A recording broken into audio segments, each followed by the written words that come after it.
तो दोस्तों मैं हूं तुम्हारा मेंटर फ्रेंड मनीष पुरोहित और आज अपन यूवी का प्रोग्राम जो है इसरो का उसके बारे में थोड़ा डिटेल में बात करने वाले हैं।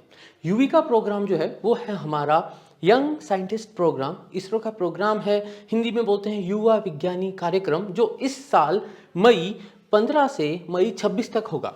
ये जो प्रोग्राम है इसरो का, ये स्पेसिफिक एक सिंगल पर्पस के साथ है कि हमें बढ़ती उम्र के बच्चों के दिमाग में साइंस के लिए एक प्यार जगाना है, जिससे कि बच्चे साइंस की साइड ज़्यादा इंक्लाइन हो, क्योंकि साइंस एंड टेक्नोलॉजी देश को आगे बढ़ाने में बहुत बड़ा रोल प्ले करती है।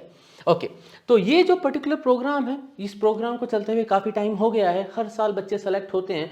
इस साल का जो नोटिफिकेशन आया था, अनाउंसमेंट आया था प्रोग्राम का, वो 15 मार्च को आया था। आज 20 मार्च को रजिस्ट्रेशन चालू हो रहा है। मैं बताऊंगा रजिस्ट्रेशन वगैरह के लिए तुमको क्या करना होगा। रजिस्ट्रेशन खत्म होगा 3 अप्रैल को। जो पहली लिस्ट निकलेगी वो निकलेगी 10 अप्रैल को।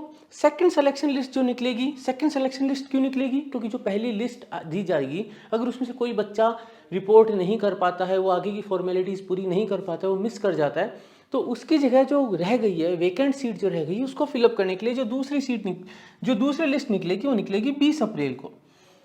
Reporting by the selected students at the respective ISRO centre. ISRO के दोस्तों इंडिया में खूब सारे सेंटर्स हैं, तो अलग अलग सेंटर्स असाइन हुए हैं।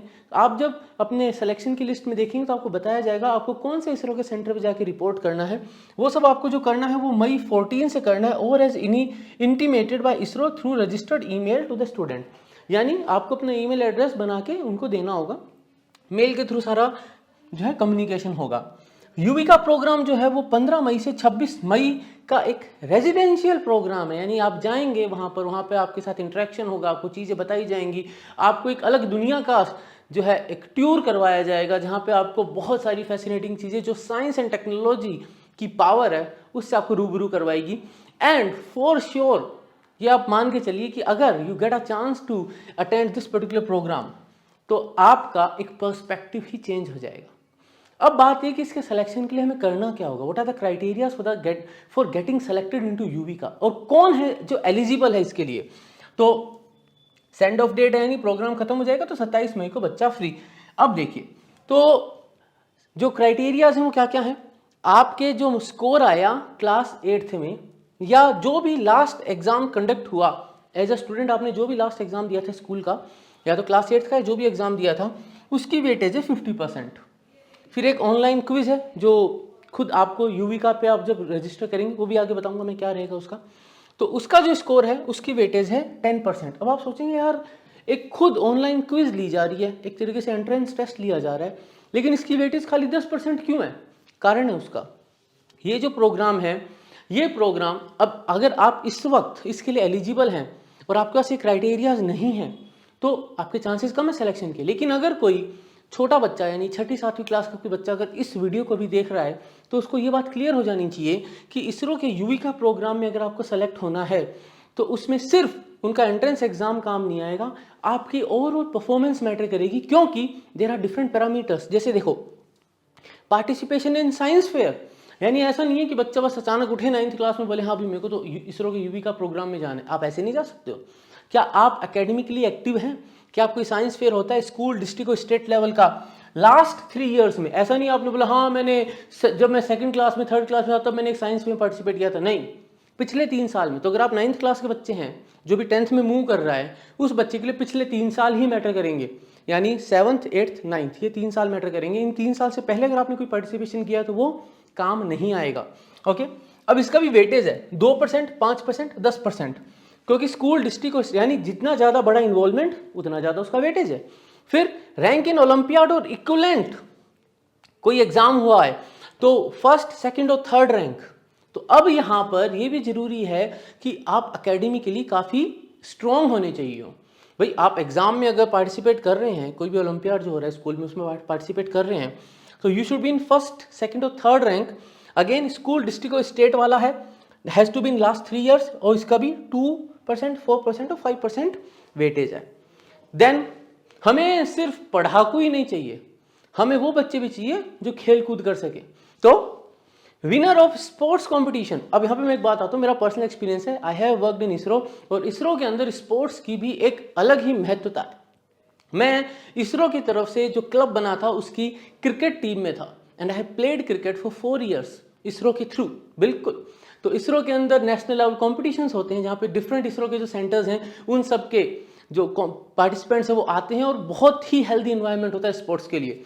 और सीधी बात है ना, अगर आप फिजिकली फिट हैं तो आप कंट्रीब्यूट भी ज़्यादा कर पाएंगे। तो इसरो कहता है कि स्पोर्ट्स को आप नज़रअंदाज नहीं कर सकते, उसमें भी फर्स्ट सेकंड और थर्ड रैंक के स्कूल डिस्ट्रिक्ट स्टेट में तो 2%, 4%, 5% उसका वेटेज है। देन स्काउट एंड गाइड, क्योंकि स्काउट एंड गाइड की जो एक्टिविटीज़ होती है ना वो आप में डिसिप्लिन ला देती है। वो जो डिसिप्लिन है वो लाइफ में बहुत ज़्यादा इंपॉर्टेंट है दोस्तों, बिना डिसिप्लिन के टैलेंट भी काम का नहीं है। तो scout and guide, NCC, NSS members, तो ये अगर आप इनमें पार्टिसिपेट नहीं करते हैं और अगर अभी आप 6ठी-7वीं क्लास में हैं तो you should be participating in these. क्यों? क्योंकि इनके सर्टिफिकेट्स अगर आपके पास है पार्टिसिपेशन के तो इट विल कैरी 5% वेटेज। अब सबसे बड़ी बात है संसाधनों की। तो अगर मेरे पास सारे रिसोर्सेज हैं और फिर मैं ये सब करता हूं तो नथिंग न्यू, राइट भाई। अगर मैं एक अच्छे शहर में रहता हूं, एक अच्छी स्कूल में जाता हूं जहां पर साइंस फेयर होता है, मैंने पार्टिसिपेट कर लिया। जहां पर ओलंपियाड टाइप के एग्जाम्स होते हैं 6ठी-7वीं क्लास के, मैंने उसमें पार्टिसिपेट कर लिया। जहां पर स्पोर्ट्स कंपटीशन होते हैं मैंने उसमें पार्टिसिपेट कर लिया। तो मेरे को तो कोई प्रॉब्लम हुई नहीं ना। क्यों? क्योंकि वो तो मेरे स्कूल में हो रहा है and I am paying fee for that. लेकिन सारे स्कूल्स में इंडिया के सारे जो बच्चे हैं 9th क्लास तक के, उनके पास ये सारी सुविधाएं अवेलेबल नहीं हैं। इसीलिए जो लास्ट पॉइंट है ये मेरे उन दोस्तों के लिए जो कि विलेज या रूरल स्कूल में पढ़ते हैं, जो कि पंचायत एरिया में आते हैं, उनके लिए एक खास पैरामीटर रखा गया है कि अगर आप गांव में रहते हैं और वहां पर गांव के स्कूल में पढ़ रहे हैं, रूरल स्कूल में पढ़ रहे हैं, किसी पंचायत के एरिया में, I am not talking about the urban, rural part की बात करें, गांव की बात कर रहे हैं, तो 15% एक्स्ट्रा वेटेज है उसका।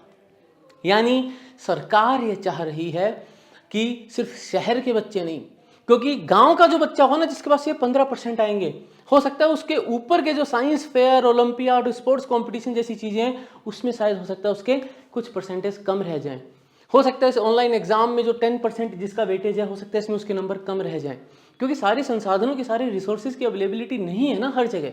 तो उसके लिए to make it a balanced game, यहाँ पर सिलेक्शन क्राइटेरियाज को ऐसा रखा गया है कि एक एडवांटेज दी गई। इससे क्या होने से एक मोटिवेशन आएगा बच्चों में। मेरे गांव के बच्चे भी मोटिवेट होंगे, वो भी सोचेंगे हाँ हम भी जा सकते हैं, हमारा भी सिलेक्शन हो सकता है। क्यों? क्योंकि अगर किसी बच्चे के पास ऊपर के 3 है तो 10, 5, 5, 20% तो ऊपर के 3 के आगे। मैं बात करूँ स्टेट लेवल की, अगर एनसीसी, एनएसएस या स्काउट या गाइड्स अगर किसी स्कूल में है ही नहीं तो 5% तो गए। तो अगर ऐसा कोई बच्चा है जिसके पास एनसीसी, एनएसएस नहीं है, जिसके स्कूल में, जिसने उसमें पार्टिसिपेट नहीं करा हुआ, या जिसके स्कूल में साइंस फेयर वगैरह होता ही नहीं, उस स्कूल उसको लेके नहीं जाते साइंस फेयर वगैरह में, तो और वो किसी गाँव का बच्चा है तो उसके पास 15% का क्राइटेरिया है। ये तो रही बात डिफरेंट कंपोनेंट्स की, कैसे एक बच्चे को इवैल्यूएट किया जाएगा, जो फाइनल सिलेक्शन लिस्ट निकलेगी। अब जो सिलेक्शन होगा उसके लिए भी एक इंपॉर्टेंट पॉइंट लिखा हुआ, देखो क्या लिखा हुआ है, a minimum participation will be ensured from each state and union territory. अब ऐसा नहीं है कि भाई पता चले राजस्थान से तो 5 बच्चे आ गए और कोई दूसरे स्टेट से 1 बच्चा भी नहीं है, किसी यूनियन टेरिटरी से 10 बच्चे हैं, किसी दूसरी यूनियन टेरिटरी से कोई बच्चा ही नहीं है। तो टू मेक श्योर कि कम से कम मिनिमम पार्टिसिपेशन हर स्टेट और यूनियन टेरिटरी से हो, इसलिए इस बार अलग अलग सेंटर्स जो है वो असाइन हो गए हैं। तो IIRS देहरादून ये पर्टिकुलर एक जोन को देखेगा, VSSC त्रिवेंद्रम ये एक जोन को देखेगा, SDSC श्रीहरिकोटा ये एक जोन को देखेगा, UR राव सैटेलाइट सेंटर जो है यहाँ पे मैं काम करता था दोस्तों, this centre is responsible for designing the satellites, I was here in power systems group Bengaluru, ये एक पर्टिकुलर जोन को देखेगा। Space application centre Ahmedabad, national remote sensing centre Hyderabad, north eastern space application centre Shillong. अब इसमें सबसे शानदार पार्ट वो यही है कि north eastern space application centre, यानी वो मेरे दोस्त जो कि नॉर्थ ईस्ट से बिलोंग करते हैं, अब उधर से भी इंडिया को प्रॉपर इन्वॉल्वमेंट चाहिए, भाई भारत देश का हिस्सा है वो पार्ट भी, तो वहां के बच्चे ऐसी अपॉर्चुनिटीज को मिस न कर जाएं, इसके लिए बराबर पार्टिसिपेशन हो ऑलमोस्ट हर स्टेट से, मिनिमम कुछ एक नंबर होगा, वो धीरे धीरे पता चलेगा कितना है। तो उन सब के लिए ये सारे डिफरेंट सेंटर्स हैं इसरो के जो कि इस चीज पे ध्यान रखेंगे। ठीक है, अब बात रही कि आप मान लो सेलेक्ट हो जाते हैं, तो आप सेलेक्ट हो जाते हैं तो आपका एक्सपेंडिचर जो भी होगा towards only the travel of selected student, जो बच्चा सेलेक्ट हुआ है, तो भाई सेलेक्ट जो बच्चा हुआ है वो जाएगा भी तो सही उस सेंटर में जहाँ पे ये सब युविका के प्रोग्राम कंडक्ट होंगे, तो जब वो वहाँ जाएगा तो सेकंड एसी ट्रेन का फेयर होगा और एसी बसेस का फेयर जो होगा, जो भी स्टेट गवर्नमेंट का लगता है या ऑथराइज्ड ट्रांसपोर्ट जो भी है, नियरेस्ट रेलवे स्टेशन या बस टर्मिनल का, reporting to the centre and back, आना जाना दोनों, वो कवर हो जाएगा। स्टूडेंट्स को अपनी ओरिजिनल टिकट बचा के रखनी है रीइंबर्समेंट के लिए, ठीक है ना, you will keep your tickets available, आप टिकट्स देंगे तो वो आपको रीइंबर्स कर देंगे आपका जो अमाउंट रहता है, ठीक है। मैक्सिमम रीइंबर्समेंट जो होगा वो सेकंड एसी का होगा। हाँ भाई, हो सकता है आप सेलेक्ट होते हो और you can afford a better higher standard जो आप अफोर्ड कर सकते हैं फर्स्ट एसी या एयर ट्रेवल, तो इसरो बोल रहे हैं हम सेकंड एसी तक का दे देंगे। आप उससे ऊपर वाले पे जाते हैं तो वो रीइंबर्स नहीं होगा, रीइंबर्स मैक्सिमम इतना ही हो सकता है, ठीक है, ओके। पूरा कोर्स जब तक चलेगा उसमें आपका कोर्स मटेरियल, रहना खाना सब कुछ वो इसरो की जिम्मेदारी है। अब बात है कि इसके लिए एलिजिबल कौन है, तो वो हर बच्चा इस देश का जो कि क्लास 9th में था 1 जनवरी 2023 को, ऑन 1 जनवरी 2023 वो हर बच्चा इस देश का जो कि क्लास 9th में पढ़ रहा था वो एलिजिबल है अप्लाई करने के लिए, ठीक है। अब अप्लाई कैसे करना है, तो अप्लाई करने के लिए विल क्लिक हेयर, लिंक यहाँ पे दिया हुआ है, हम इस पर क्लिक करेंगे तो ये पूछ रहा है कि do you want to go to the external website, हम बोलते हैं यस, ले जाओ भाई एक्सटर्नल वेबसाइट पे। तो हम एक्सटर्नल वेबसाइट पे जाएंगे, राइट, तो क्लिक हेयर, ओके, ये एक्सटर्नल वेबसाइट पे हम चलते हैं। तो अंतरिक्ष जिज्ञासा नाम का वेब पेज खुल रहा है, यह है jigyasa.iirs.gov.in यूवी का ये पार्ट है। अब इंग्लिश और हिंदी दो भाषाएं आप सेलेक्ट कर सकते हैं इसके अंदर। फिर से सारी डिटेल यहाँ पे, वो जो भी उन्होंने बताई वो सारी डिटेल्स यहाँ पे सब कुछ, ठीक है। अब देखो रजिस्टर करने के लिए हमें क्या क्या चाहिए, तो हमें पहले तो यहाँ पर इस पर्टिकुलर वेबसाइट पे आकर, जैसे इंग्लिश हिंदी जो भी अपन ने सेलेक्ट कर लिया उसको सेलेक्ट करके हमको इस पर लॉगिन करना होगा। तो हमें रजिस्टर करना होगा, मैं इसको थोड़ा जूम इन कर देता हूँ। हमें रजिस्टर करना होगा इसरो अंतरिक्ष जिज्ञासा प्लेटफॉर्म पे, ये जो लिंक खुला हुआ है इसके रजिस्ट्रेशन में जाएंगे तो इस पर टैप मारेंगे तो लॉगिन पेज आ जाएगा जहाँ पे हम रजिस्टर करेंगे। Verify your email as received after successful registration in above website, तो वेरिफिकेशन ऑफ ईमेल होगा second step. Then we have to participate in the space quiz, read quiz guidelines carefully before appearing for the quiz. एक बार हम email register कर देते हैं तो हमारा एक लिंक आएगा जिसके थ्रू हम ऑनलाइन जो क्विज है जिसका 10% वेटेज है उसको हम उसमें पार्टिसिपेट करेंगे। पर्सनल प्रोफाइल और एजुकेशन डिटेल फिल करेंगे स्टेप 4 में। अब स्टेप 5 और स्टेप 6 थोड़ी इंपॉर्टेंट है। देखो, student need to take photocopy of the certificates and attest the same by the principal. तो आपके पास जो भी सर्टिफिकेट्स है ना पार्टिसिपेशन के, क्विज के, ओलंपियाड के, स्पोर्ट्स के, वो आपको स्कूल प्रिंसिपल से अटेस्ट करवाने हैं, ठीक है। एंड देन अटेस्ट करके उसको स्कैन करके उनको अपलोड करना है, उनकी पीडीएफ फॉर्मेट में उनको आपको अपलोड करना होगा। तो ये चीज़ एक इंपॉर्टेंट पार्ट है, ये मिस नहीं होना चाहिए, ठीक है। Generate your certificate for verification by your principal, head of the school, parent, guardian. Any mismatch observed in the attached certificate by the student, certificate verification submitted by the student will be liable to cancellation. तो फिर you will generate a certificate for the verification। तो आप एक generate करेंगे certificate online verification के लिए, फिर उसका प्रिंट आउट लेंगे, उसको आप अपने जो भी स्कूल प्रिंसिपल वगैरह हैं उनसे साइन करवाएंगे और वापस उसको अपलोड करेंगे, स्कैन करेंगे, upload your document and submit application and then you will submit the application. यानी बाकी सारी डिटेल्स तो ठीक है, एक तो ऑनलाइन क्विज हमें देनी है, that is a space quiz, तो ऑब्वियसली स्पेस से रिलेटेड क्वेश्चंस होंगे। इसको भी अपन देखेंगे कि स्पेस क्विज में क्या होगा, व्हाट विल डू।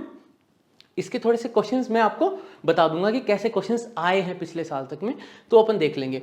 तो बातें क्या ध्यान रखनी है, एक ईमेल एड्रेस चाहिए अपने को, आप खुद का बनाएं, मम्मी पापा का बनाएं, वो जो भी आप करें, ठीक है। उसके थ्रू आप रजिस्टर करेंगे, उसके ऊपर एक लिंक आएगा, फिर आप स्पेस क्विज देंगे। स्पेस क्विज देने के बाद आप जो है अपने डॉक्यूमेंट्स जो है उनको अटेस्ट कराएंगे, उनकी फोटोकॉपी अपलोड करेंगे और फिर एक सर्टिफिकेट जनरेट होगा वेरिफिकेशन का, उसको भी आपको अपने प्रिंसिपल से साइन करवा के उसको वापस से अपलोड करना है, ठीक है।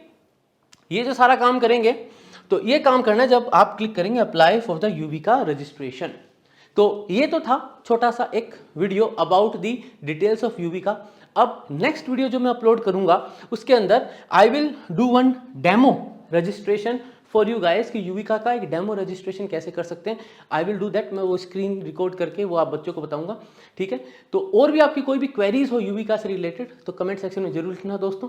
जल्दी दूसरा वीडियो अपलोड करूंगा, हो सका तो आज ही अपलोड कर दूंगा, नहीं तो कल अपलोड करूंगा related to the YUVIKA registration and one video will come for the online quiz, ठीक है।